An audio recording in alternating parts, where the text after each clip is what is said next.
So there's a lot in this story, and a lot of layers. I wonder if you could just tell me what you think the most important element of what you found is.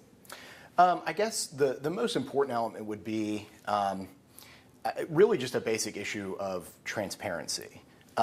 This mayor talks often about his administration's commitment to transparency and accountability.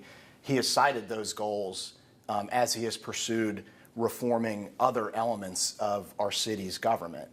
He just very recently shook up the Children's Commission and the Jacksonville Journey, which are these initiatives that help at-risk kids, and he's combined them, and he got legislation passed through the council that has a number of changes to this, to these groups, and these changes were controversial, and throughout that process, he cited a need for increased accountability. I guess the thrust of this story is that when it comes to his own office, those goals don't always seem to be the highest priority. And so you started looking at this, why? Like, what brought your interest into the question of the mayor's travel? Well, actually, over the summer, I had found out that the mayor took a trip on one of Shad Khan's jets with Mark Lamping to Kansas City, St. Louis, and Baltimore. And it was over the course of 2 days. And it was a trip, some of the mayors on staff didn't seem to be aware that he was gone. And he went with his top administrator, so he went with a city employee. And so I knew it was an official business trip. This wasn't him just going out and meeting donors or something. That there was going to be some kind of city business conducted. And so we found out about that, and we wrote a little story on that. But that sort of raised the natural question in my mind, which is how many times has he done this before, or how many times does he plan on doing it in the coming months? And we found out that he has done it at least a few other times. I don't know the full sort of itinerary.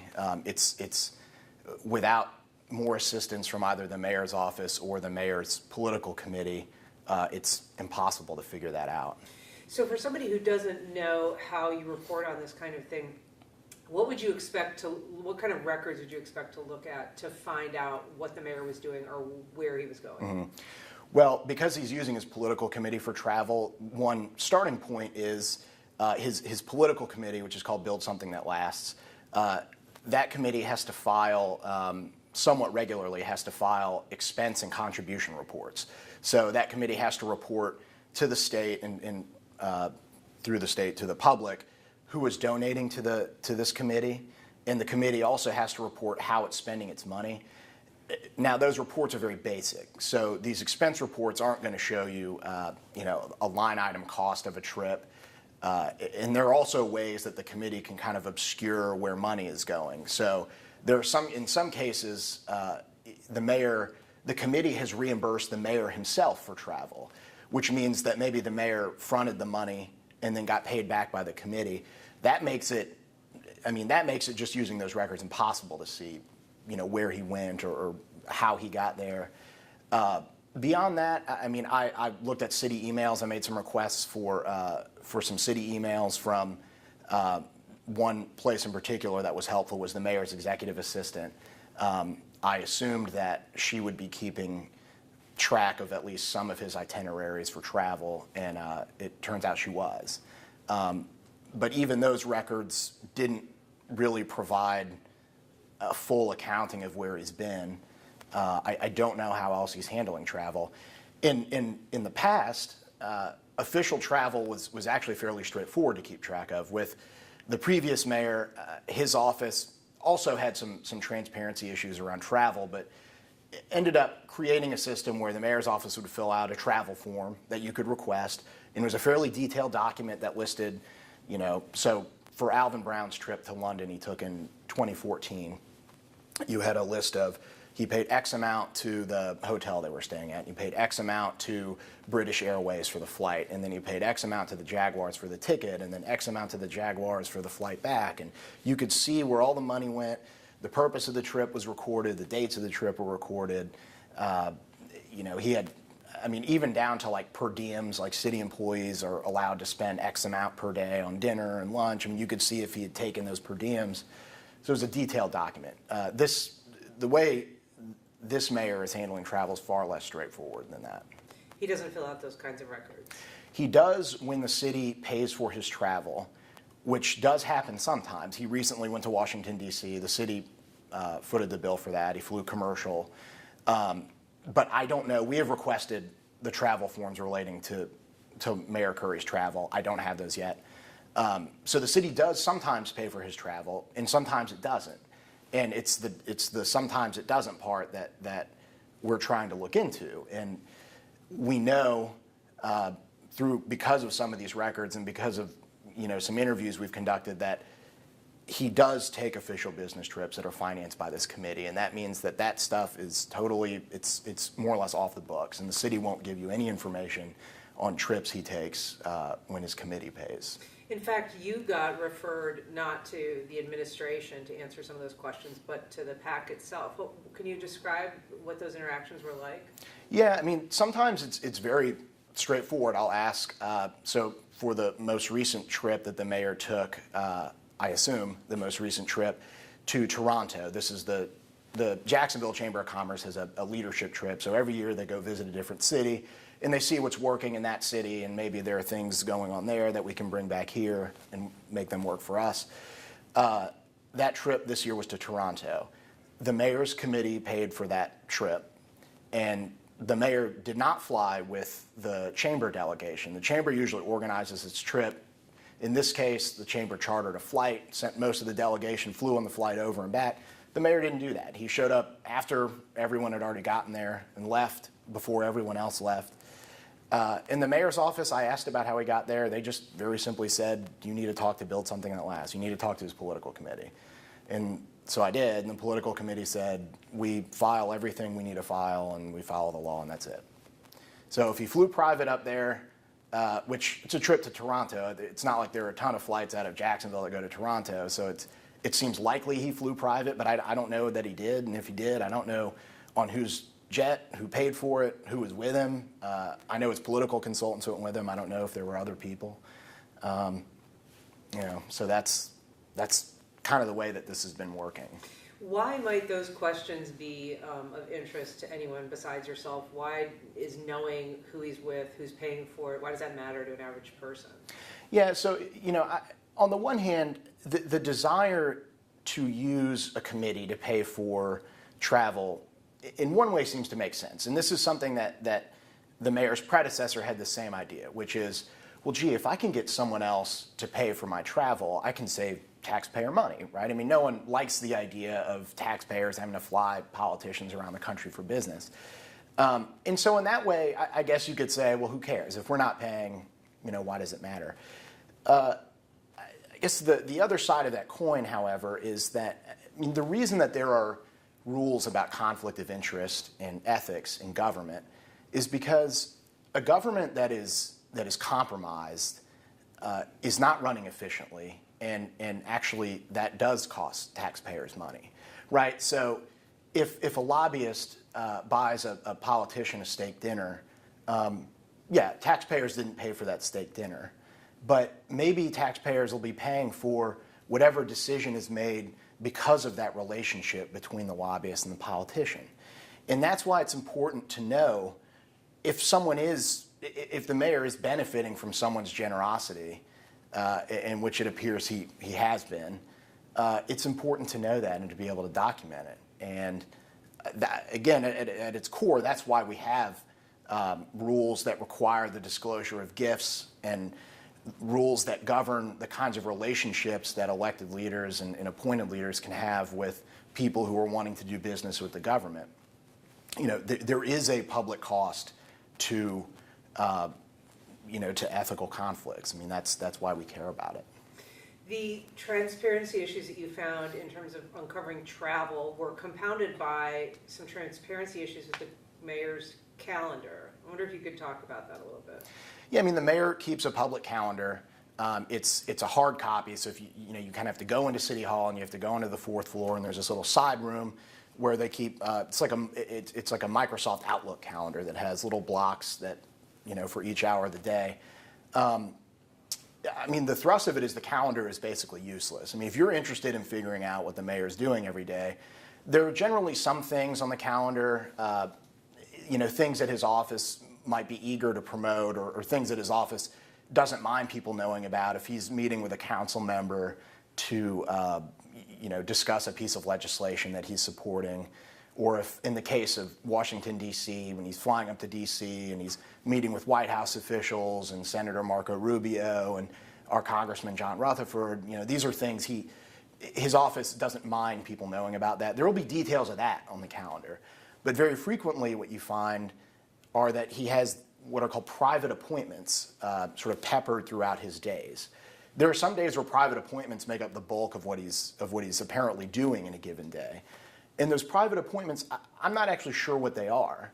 I don't think they're just personal things, because the mayor's calendar does have personal things on there. His son's football practice is something that they'll put on the calendar. So they're not making a distinction between personal and public business. And so in cases where there are private appointments, and again, there are many, I don't know what he's doing. And those, again, frequently account for, large parts, if not a majority of some of his work days. And so if you just judge the calendar at face value, we have a mayor who seems to not work nearly as much as most people during the workday. And for much of that workday, he's having private appointments, which may or may not have anything to do with his role as the mayor or city business. Now, I wouldn't take the calendar at face value. I think that's not a reflection of what he does every day, but that's kind of the point. He's not under any legal obligation to provide a calendar, and he's not under any legal obligation to provide an accurate calendar if he does provide one.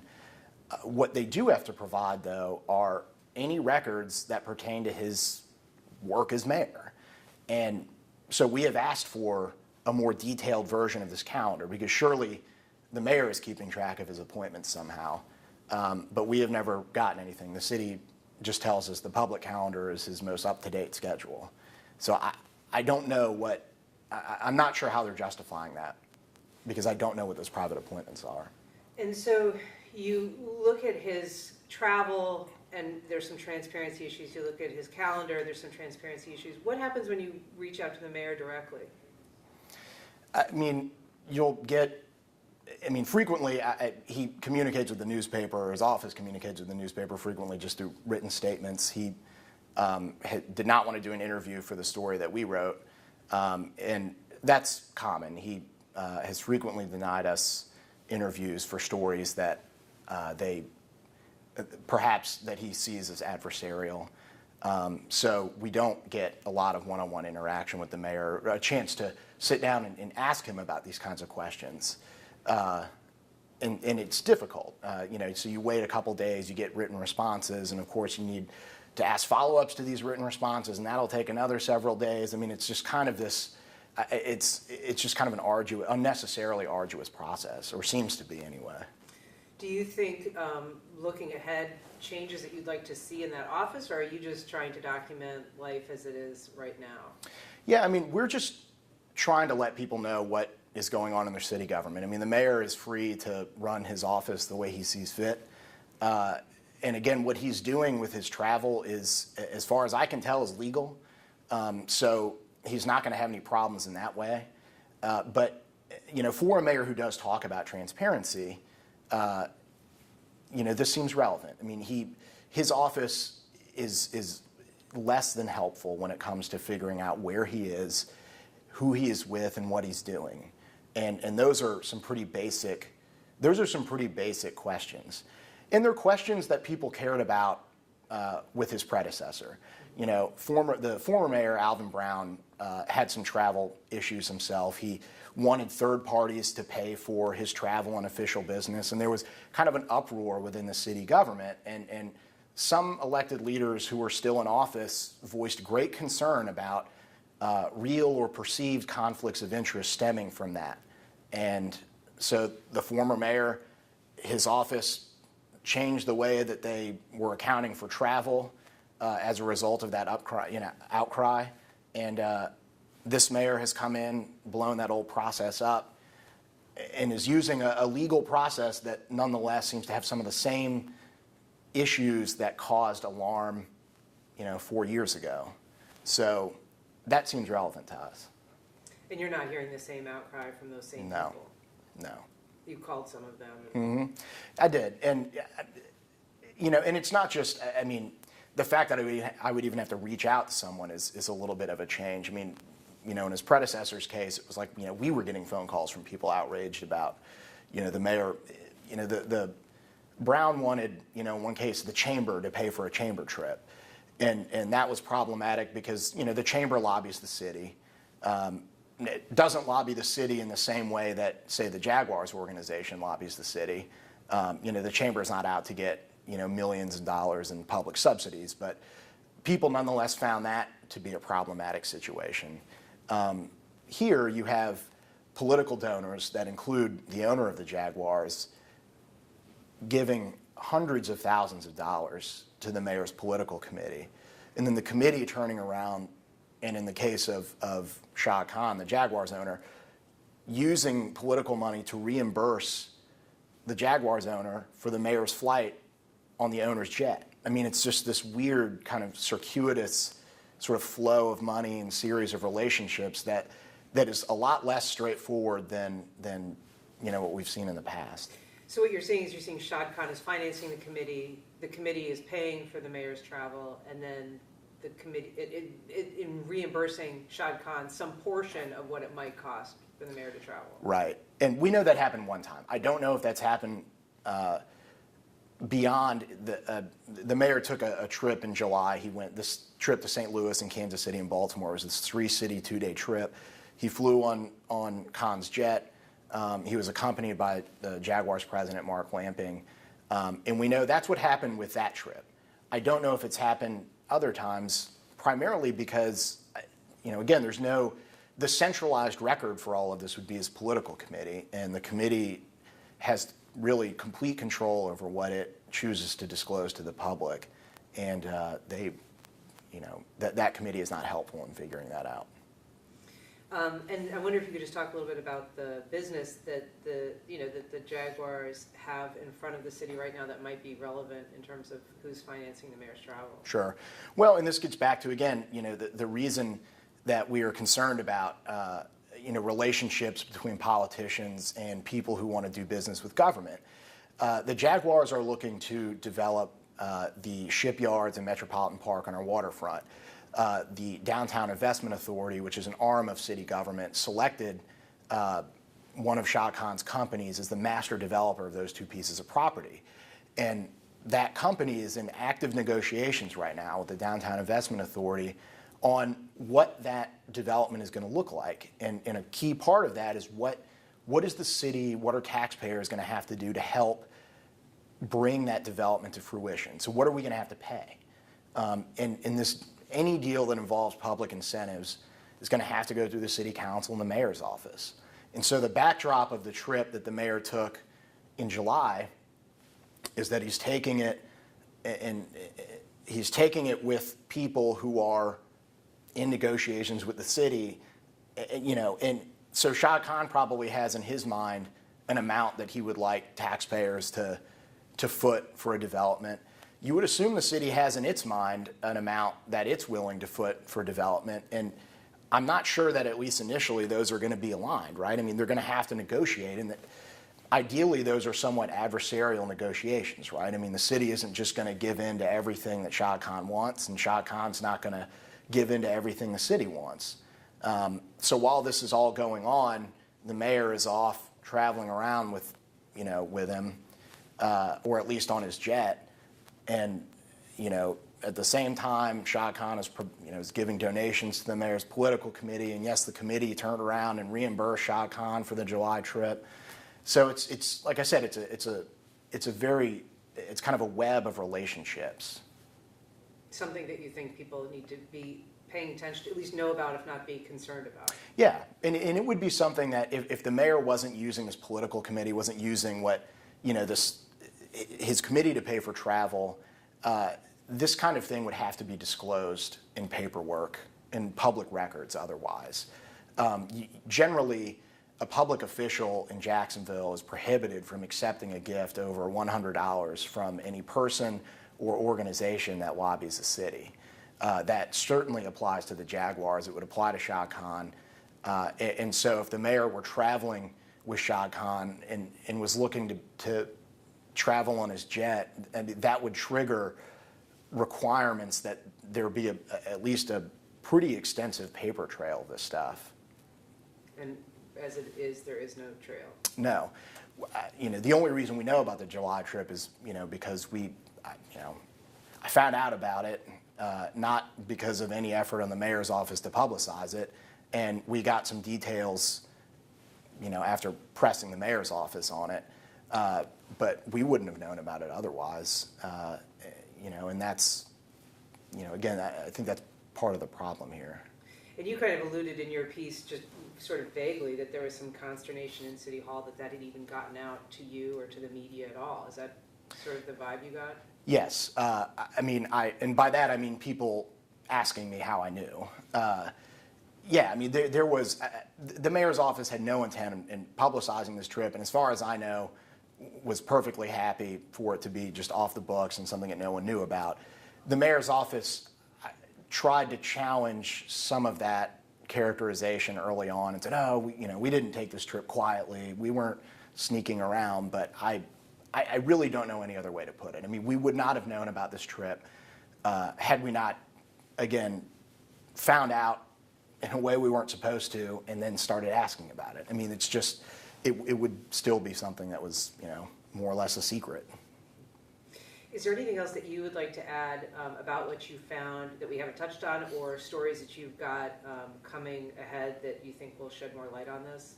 Well, we have requested the travel forms that the mayor's office has filled out for travel that the city has paid for, and that'll give us a little bit more of a picture, really just about how much travel the mayor's been doing, on the city's dime, and it's possible that we can take some of those forms and say, okay, well, I know for official business trips he's traveled to X places, and if the city didn't fund that, then that means the committee must have funded it. So it might give us a little bit more, just if nothing else through subtraction, a way to figure out maybe how much this political committee has been financing. Presumably the mayor could also just provide a fuller accounting. Do you have any sense that he's inclined to do that? No. No. No.